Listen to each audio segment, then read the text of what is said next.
jam too. Here's some really good news for y'all. Knowing just one shape in a scale is enough to start improvising on guitar. Improvisation is when you hear something in your head and then you try to express that with your guitar.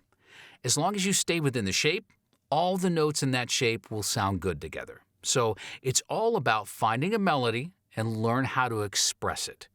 In that sense, it's almost like whistling or humming.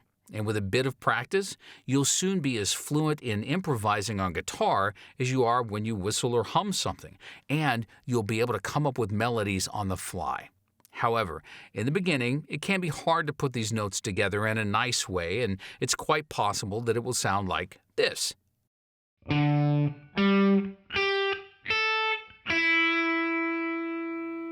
This doesn't sound bad, but it doesn't sound great either. So one hint in the beginning is to start improvising with licks or patterns that you've memorized and that you know sound good.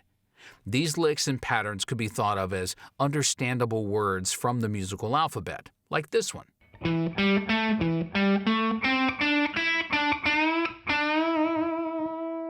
Or this one.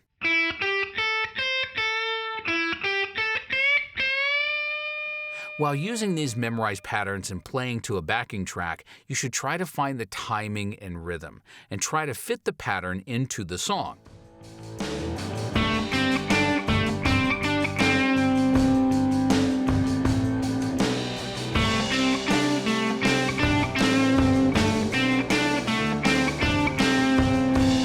Once you feel comfortable here, you can either start building on this pattern by moving it around the shape,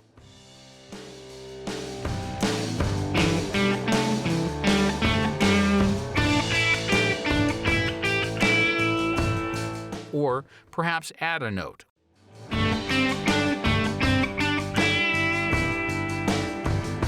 Or add a bend.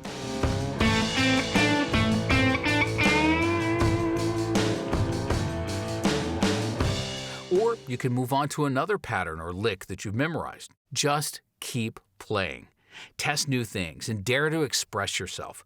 Perhaps you continue playing licks or patterns you've memorized, and maybe you'll start coming up with your own melodies. Either way, you'll eventually learn what works and sounds good, and from there, you can build your licks and solos. Later on, you'll also learn how to play outside this shape, but for now, you should just find a flow within this shape.